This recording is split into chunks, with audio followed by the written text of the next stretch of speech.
మీరు గమనించండి. తల్లిదండ్రులు ఉన్నారంటే తల్లిదండ్రులు ఉన్నారు. తల్లిదండ్రులు వారి యొక్క గోల్ ఏంటంటే ఎప్పుడూ కూడా వారికి ఆలోచన ఒక్కటే,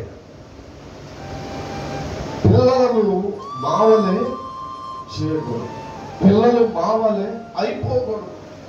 మేము చదువులేనటువంటి వారు అయిపోయాము, ఏ ఉద్యోగం చేయలేనటువంటి వారు అయిపోయాము, కూలి పనులు చేస్తూ బ్రతుకుతా ఉన్నాము, చేతి వృత్తులు చేస్తూ బ్రతుకుతా ఉన్నాము. మా వలే మా పిల్లలు మాత్రము అయిపోకూడదు.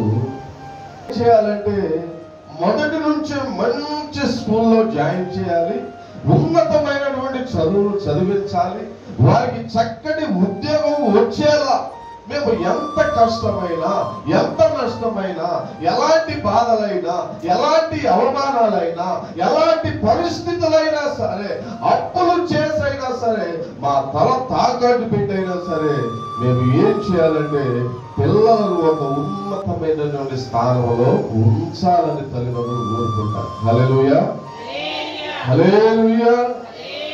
నేను అందరి జీవితాల గురించి నేను చెప్పను, కానీ ఈ అంత్య దినములలో కాస్త పరిస్థితులు ఎట్లా ఉంటున్నాయంటే, పిల్లలను చదివించి ప్రయోజకులుగా చేసిన తరువాత తల్లిదండ్రులు ఏం చేస్తూ ఉన్నారంటే నిర్లక్ష్య పెడతా ఉంటున్నారు. తల్లిదండ్రులు పట్టించుకోలేనటువంటి వారిగా ఉంటున్నారు. ఈ సమయాలలో తల్లిదండ్రులు ఇదిగో చూడు ఎంతో మనోవేదనకి, దుఃఖానికి గురైపోయి ఏం చేస్తూ ఉంటారంటే తమ గుండె లోతుల్లో ఉన్నటువంటి బాధను, తమ హృదయ లోతుల్లో దాగి ఉన్నటువంటి వేదనను పంచుకోవాలని ఏం చేస్తారో తెలుసా?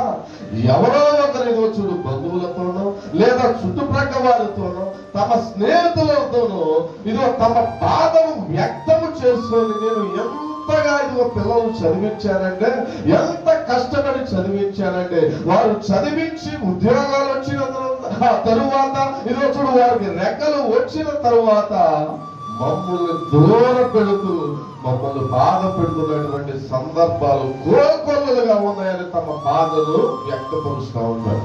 నేనేమంటానంటే, కానీ ప్రభు అయినటువంటి యెహోవా ఏం చెప్తా ఉన్నాడో తెలుసా?